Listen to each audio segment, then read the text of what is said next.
मैं ये नहीं बोल सकता कि वही हिस्ट्री रिपीट होगी या नहीं होगी। हम एक ऐसे सिनेरियो में आ रहे हैं जहाँ पे क्लैश भी हो रहा है। आई मीन मैं हर बार यही बोलता हूँ कि I have been a fan of Akshay sir, and ये चीज़ मुझे बिल्कुल भी समझ नहीं आती कि मैं इस चीज़ का रिएक्शन किस तरीके से दूँ, बिकॉज वो हर बार उसके बहुत इंटोनेशंस, वो बहुत उसके मीनिंग्स बन सकते हैं, लेकिन मैं उस सेम स्पेस में कभी भी आ ही नहीं सकता, बिकॉज उनकी जर्नी इतनी ज़्यादा लंबी रही है और उन्होंने इतने सालों से रूल किया है। सो वो कंपैरिजन गलत है। मुझे खुद डांस बहुत पसंद है, तो माधुरी जी तो बिल्कुल मतलब वो गॉडेस है when it comes to dancing.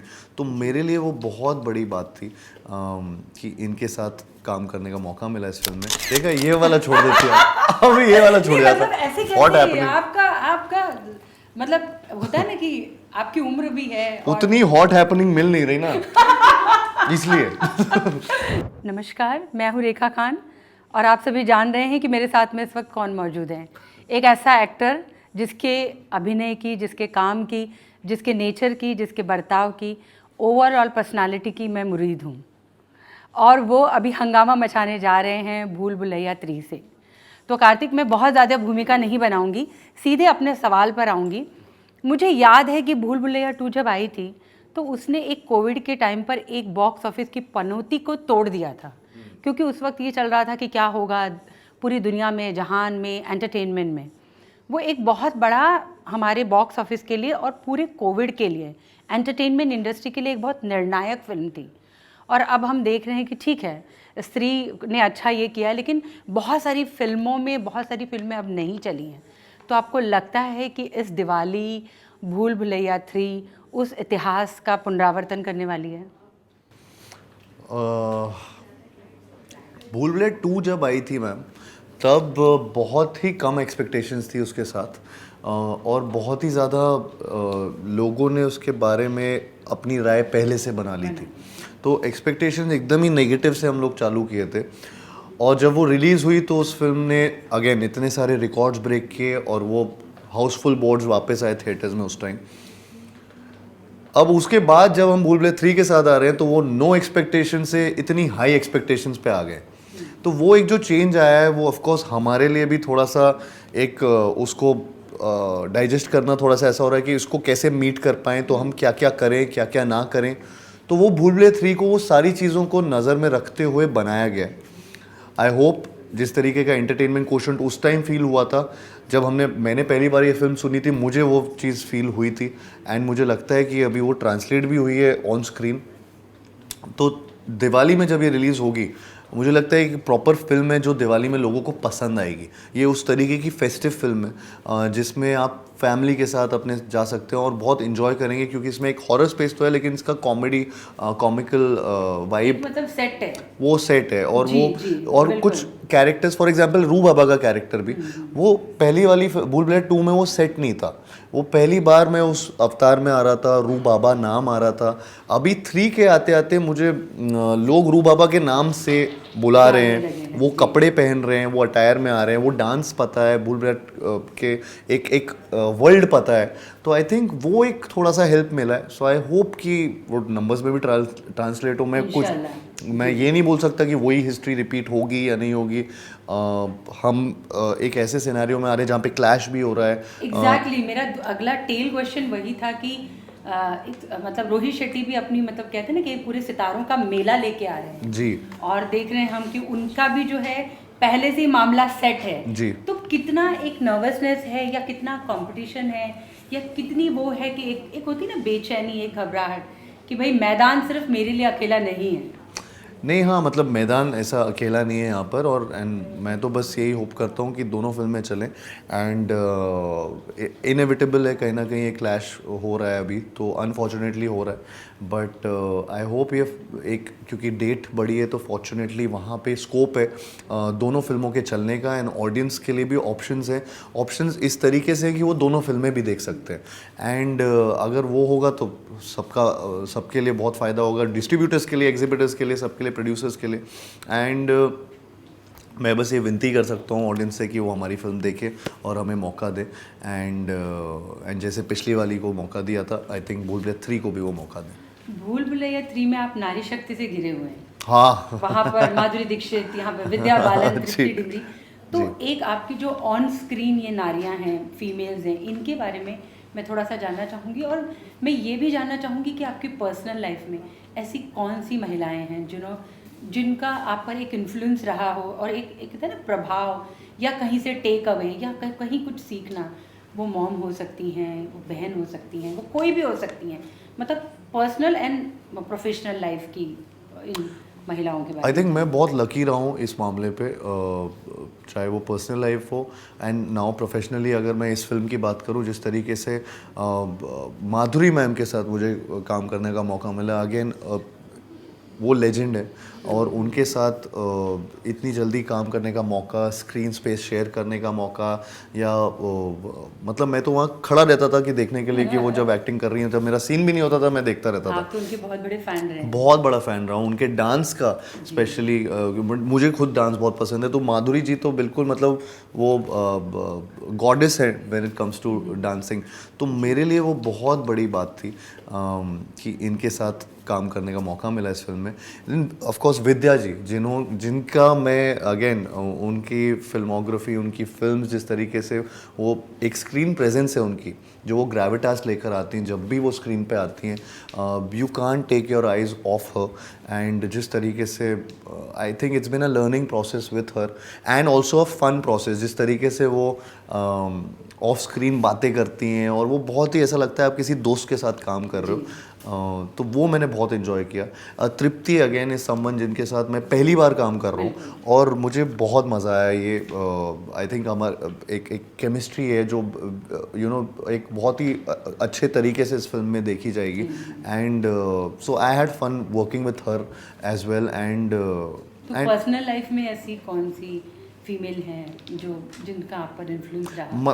मेरी बहन, my sister and my mom. मुझे लगता है मेरी बहन ने बहुत मुझे इन्फ्लुएंस किया है। वो बहुत वो छोटी है मुझसे, लेकिन एक्चुअली वो हम दोनों में से मैच्योर ज़्यादा वो है। आप गॉसिप करते हैं? हाँ, नहीं, वो ज़्यादा करती है। पहले बचपन में मैं करता था, जी, लेकिन जी, अभी वो करती है। और वो एक्चुअली में जब भी मैं थोड़ा सा भी मुझे ऐसा लगता है कि किसी से बात करनी है ये, तो वो actually she is the first person जिसको मैं फ़ोन करता हूँ या बात करता हूँ। एंड शी इज़ वेरी मतलब I have been noticing this about her कि वो बहुत ज़्यादा मैच्योरली हर सिचुएशन में बात कर लेती है, हर सिचुएशन के सोल्यूशन उसको पता होते हैं। और वो मैंने बहुत उससे सीखा है कि अरे यार ये एंड ऑफ लेटली बहुत सीखा है। जी कार्तिक, अब तो आपने कहते हैं ना कि एक अभिनय के ज़मीन नहीं तलाशी, बल्कि वहाँ पर अपना एक झंडा गाड़ दिया है। और बहुत सारा आपका माशाल्लाह, चाहे बॉक्स ऑफिस हो या चंदू चैंपियन जैसी फिल्म हो, एक एक्टर के तौर पे भी अपने आप को मतलब लगातार साबित किया है। लेकिन इसके बावजूद भी एक आपका कंपैरिजन होता रहता है अक्षय कुमार से, चाहे वो भूल भुलैया के कारण हो कि क्या, या एक आप लोग दोनों ही नॉन फिल्म बैकग्राउंड से आए हैं, सेल्फ मेड एक्टर हैं, तो लगातार ये जो तुलना चलती जाती है, इसको आप कैसे लेते हैं? आई मीन मैं हर बार यही बोलता हूँ कि I have been a fan of Akshay sir, and ये चीज़ मुझे बिल्कुल भी समझ नहीं आती कि मैं इस चीज़ का रिएक्शन किस तरीके से दूँ। बिकॉज वो हर बार उसके बहुत इंटोनेशंस, बहुत उसके मीनिंग्स बन सकते हैं, लेकिन मैं उस सेम स्पेस में कभी भी आ ही नहीं सकता, बिकॉज उनकी जर्नी इतनी ज़्यादा लंबी रही है और उन्होंने इतने सालों से रूल किया है। सो वो कंपैरिजन गलत है। मैं अभी भी अपने आप को बहुत नया मानता हूँ इन सब चीज़ों में, when it comes to them, जो इतने लेवल से, इतने सालों से यहाँ पर हैं और इतना अच्छा काम कर रहे हैं, जिनसे हम बहुत सीखते हैं। तो वो मेरे लिए बहुत अजीब सी एक सिचुएशन आ जाती है। And I think it's mostly because of भूल भुलैया 2 ऑल्सो, भूल भुलैया फ्रेंचाइज ऑल्सो, कि ये कंपैरिजन आते हैं। एंड बट वो बहुत ही अजीब से कंपैरिजन है। मुझे बहुत अजीब फील होता है जब इसका कुछ भी रिएक्शन मेरे से ऐसा आ नहीं पाता है। एंड कैसे देखते हैं, क्योंकि एक एक्टर के लिए हमेशा प्यार, मोहब्बत, सराहे जाना ये बहुत ज़रूरी होता है, वही उसकी खुराक होती है। लेकिन एक बड़ी आयरनी होती है, दिलीप कुमार साहब हमारे बड़े बहुत बड़े एक्टर रहे, राजेश खन्ना साहब जो हैं, एक जब दौर होता है उनके स्टारडम का, उनके चाहने का वाले का, उनकी मोहब्बत का, लेकिन वो कहते हैं ना कि कोई चीज़ हमेशा नहीं रहती है। तो कार्तिक, वो चीज़ कभी आपको डराती है? क्योंकि एक एक्टर हमेशा चाहेगा कि वो सराहा जाए और उसको ऑडियंस प्यार दे। आई फील मैं ऐसी चीज़ें सोचता नहीं हूँ। मुझे ऐसा लगता है कि मैं अभी बहुत मोमेंट इन द मोमेंट रह रहा हूँ, और ऑल्सो मैं सक्सेस या फेलियर से इतना अटैच नहीं हो रहा हूँ। मैं बहुत मैं एक हफ़्ता ज़्यादा से ज़्यादा कोई भी अगर फिल्म मेरी चलती है या नहीं चलती है, उन दोनों ही सिचुएशन में मैं उससे ज़्यादा उस चीज़ में इतना अटैच नहीं करता अपने आप को। मेरा वो काम हो जाता है, उसके बाद मैं मूव ऑन करता हूँ। मैं अपना अगला फिल्म या कैरेक्टर उसके लिए हर चीज़ करता हूँ और उसके लिए हर चीज़ सोचता हूँ, क्योंकि वो मेरे लिए अभी ऐसा एक प्रोसेस बन गया है जिसमें मैं ये चीज़ें बहुत इंजॉय करता हूँ। इनफैक्ट मैं अगर चंदू चैम्पियन की फॉर एग्जांपल बात करूँ तो चंदू चैम्पियन का मैं 1.5 साल 2 साल मैंने उस फिल्म को पूरी तरह से न्यौछावर कर लिया था अपने आप को उसमें। और मैं जो भी चीज़ उसके लिए स्किल सेट सीखना हो या कैरेक्टर में घुसना हो या उसके जैसे उनके जैसे बात करना हो या जो भी चीज़ें, वो सारी चीज़ें सीख रहा था, उस मोमेंट पे रह रहा था। रिलीज़ हुई उसके एक हफ्ते बाद तुरंत भूल भुलैया 3 का शूट चालू हो गया। मैं भूल भुलैया 3 के बारे में पूरी तरह सोचने लगा, एंड सेम इसके बाद भी यही होगा। तो इससे रिलेटेड सक्सेस या सक्सेस ना होना या फिर इसके आगे 20 साल 25 साल बाद क्या होना है, वो मैं सोच ही नहीं पाता हूँ। मैं आज का नहीं सोच पा रहा हूँ उस हिसाब से। मैं सिर्फ पर कोई नाइटमेयर तो होता ही है। नाइटमेयर ऑफ कोर्स फिल्म क्या ना है आपका नाइटमेयर? मुझे ऐसा लगता है अगर फिल्म ना चले जिसमें इतनी मेहनत की हो, मुझे लगता है वो भी नाइटमेयर नहीं बट वो बुरा लगेगा, सैड फील होगा। एंड आई होप कि आप हमेशा जब भी फिल्मों में काम करते हैं तो आपको लगता है कि आपकी फिल्म चले और बहुत ज़्यादा चले। दिल से तो सभी करते हैं। हाँ एग्जैक्टली तो कोई इसलिए तो नहीं बना रहा होता कि ना चले ना चले, बिल्कुल बिल्कुल। तो हम लोग तो इसीलिए बना रहे होते, तो वो चीज़ आई थिंक बहुत मैटर करती है कई बार। एंड कि लोगों ज़्यादा से ज़्यादा लोगों तक पहुँचे और उनका प्यार मिले उस चीज़ को लेकर, तो वो बहुत एक एज एन एक्टर मैं अभी भी उस चीज़ को पसंद करता हूँ। एंड वो दौर कैसा था कार्तिक, जब आप स्टेशन पे कपड़े बदल रहे थे, मॉल्स में बदल रहे थे, लगातार एक बड़ा ऑडिशन दे रहे थे, और कहते हैं ना कि कुछ ज़मीन नहीं है, आपको सिर्फ करना है। ऐसा तो नहीं कोई हमारे को यहाँ बाप दादा बैठे हुए हैं या कोई आपको प्रोड्यूस करने के लिए तैयार है। तो एक बड़ा, क्योंकि आपको वो बड़ा एक अनिश्चित समय होता है, उसका कोई टाइम लिमिट नहीं होता कि भाई आपको मिल भी सकता है नहीं भी। जैसे नवाजुद्दीन सिद्दीकी ने 14 साल इंतज़ार किया। हाँ। तो वो दौर कैसा था एक एक्टर और एक स्ट्रगलिंग एक्टर के तौर पे, और क्या मुश्किल था उसमें सबसे ज़्यादा? आई थिंक अपनी प्लेस बनाना ही मुश्किल था, और किसी के नोटिस में आना मुश्किल था, क्योंकि ऐसा नहीं था कि मेरे लिए लोग आ रहे हैं और मुझे ऑफ़र कर रहे हैं फिल्में या कोई मुझे जानता है या ऐसा मैं किसी को मिल लूँ। नहीं, मुझे खुद अपना हर चीज़ मेरी प्लेट खुद बनानी पड़ी मुझे। एंड वहाँ स्टार्टिंग पॉइंट पे ही वो ऐसा था कि इतने सारे रिजेक्शंस मिलते थे, इतना ज़्यादा सेटबैक्स होते थे, बट हमेशा वो सेल्फ बिलीफ रखता था कि कभी भी खुद पे डाउट नहीं रखा। मैं हमेशा सोचता रहा कि आएगा वो मौका, मिलेगा मुझे, कुछ ना कुछ होगा आगे चल के, अभी नहीं हो रहा लेकिन कुछ टाइम बाद होगा। एंड उसमें बहुत 2-2.5 साल 3 साल निकल गए मुझे करते करते, and finally after so many rejections मेरी पहली फिल्म आई जो प्यार का पंचनामा मुझे मिली। बट उसके लिए भी मतलब वो मुझे बहुत सालों तक, मतलब वो टाइम तक वो ऑडिशंस और ये ट्रेन से ट्रैवल्स करना या फिर अपनी विदाउट नोइंग कि व्हाट द फ्यूचर होल्ड्स, वो बगैर जाने ये चीज़ें करते रहना, जद्दोजहद में रहना, वो चलता रहा। एंड उसमें लेकिन मैं बहुत पेशेंस सीखा हूँ, उसकी वजह से मुझे बहुत ऐसा पेशेंटली साइलेंटली वेट करना, आई थिंक परसिवरेंस मेरे अंदर बहुत आया उसके चलते। एंड कहीं ना कहीं बिलीव भी बहुत आया कि जितना भी हार्डवर्क करूँगा उसका कभी ना कभी फ्रूट मिलेगा, उसका फ़ायदा कभी ना कभी होगा। And that's what happened in my entire journey. बिल्कुल। एंड एक चीज़ और है कि हम देखते हैं कि अभी जैसे मुझे काफ़ी लंबा अरसा हो गया पत्रकारिता में, हम देखते हैं कि जर्नलिज्म या ये बहुत सारा कुछ बदला है। हाँ। एक पैप कल्चर है, एक इन्फ्लुएंसर्स हैं, एक लगातार आप एक निगरानी में होते हैं। आप जमाई ले रहे हैं तो आपको सोच समझ के लेना है कि अरे यार मैं यौन कर रहा हूँ तो मेरा मुंह कैसा लगेगा, या तो मतलब एक लगातार हाँ। एक वॉच किए जाना, एक एक मोमेंट, इसको कैसे आप देखते हैं और उसको कैसे हैंडल करते हैं? क्योंकि आपके पास आपकी कोई भी व्यक्तिगत पर्सनल स्पेस नहीं है। बिग बॉस के घर में आ गए हम। ऐसा हो गया है कि अब पूरी तरह से आप बिल्कुल। हर मोमेंट आपका कैप्चर बेशक, किया जा रहा बेशक, है, बेशक। आपके बारे में बात हो रही है और आप उसके अंदर हैं, तो वैसी सी फीलिंग आ गई है। बट आई थिंक मेरी कोई ऐसी कंप्लेन नहीं है, मुझे ऐसा कुछ बुरा नहीं लगता किसी चीज़ से।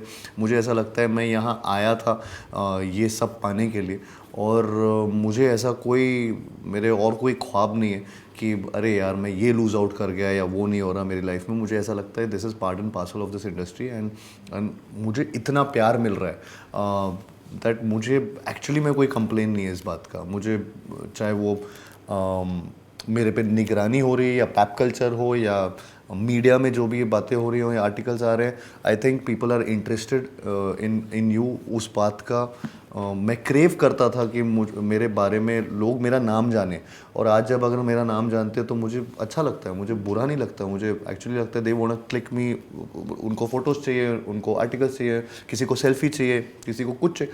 वो ये सारी चीज़ें आई थिंक कहीं ना कहीं मैंने बहुत पहले क्रेव किए ये चीज़ें। मैंने कहीं ना कहीं ये सोचा कि मेरी फिल्म में आए, उनका पोस्टर लगे, मेरी फिल्मों की बातें हों, मेरे काम की बात हो, और अगर वो चीज़ें हो रही हैं तो आज मैं जाके ये नहीं बोलूँगा कि शिकायत और मेरे को कुछ है ही नहीं शिकायत। 2 in 1 ये है कि पहला सवाल ये है कि आप इतने हॉट हैपनिंग हैं, कैसे मोहब्बत से महरूम है। देखा, ये वाला छोड़ देती है, अब ये वाला छोड़ जाता मतलब ऐसे हॉट कैसे हैपनिंग। आपका मतलब होता है ना कि आपकी उम्र भी है उतनी हॉट हैपनिंग मिल नहीं रही ना, इसलिए। ठीक है, चलिए आखिरी सवाल ये है कि दिवाली है कार्तिक, और दिवाली में तो जैसे मैंने पहले ही कहा कि ये फिल्म एक धूम धड़ाका तो बिल्कुल करने वाली है, लेकिन आप क्या करने वाले हैं, लोग ये जानने के लिए बहुत बेताब है। आप अपनी दिवाली कैसे सेलिब्रेट करने वाले? प्रमोट कर रहा हूँ मैं उस दिन भी मुझे यकीन है कि मैं उस दिन भी प्रमोट कर रहा हूँ, कहीं फुलझड़ी पटाखे कहीं जला कुछ रहे तो होंगे। कर रहा हूँ। हाँ, और मुझे लगता है पहली बार वो दिवाली में रिलीज हो रही है फिल्म, तो मैं होप यही कर रहा हूँ कि इस दिवाली सब भूल भुलैया में थिएटर्स में देखने जाएं film. And any of your childhood का दिवाली? बचपन में मैं बस ग्वालियर में खेलते थे हम लोग दिवाली, और दोस्तों के यहाँ जाते थे, बहुत सारे ड्राई फ्रूट्स आते थे घर पे, बहुत सारे ड्राई फ्रूट्स लेके जाते थे, तो मुझे वो सब याद है। नए नए कपड़े पहनने का बहुत होता था कि दिवाली के दिन नए कपड़े पहनेंगे, तो ये सारी चीज़ें दिवाली के टाइम होती थी। जी, तो आपने देखा, सबसे पहले तो मैं आपका बहुत शुक्रिया करना चाहूँगी क्योंकि आपने मेरे तमाम सवालों का बहुत सब्र से जवाब दिया, और आपने देखा कि कार्तिक कैसे है, किस तरह के जवाब देने में भी कितने माहिर हैं, और मैं मेरे पसंदीदा एक्टर हैं, और मैं मेरी तरफ से आप लोगों को ये बिल्कुल ही एक अर्ज करना चाहूँगी कि भूल भुलैया 3 आप देखें और उसको सुपरहिट फिल्म बनाएं। बहुत शुक्रिया कार्तिक आपका। Thank you ma'am, thank you.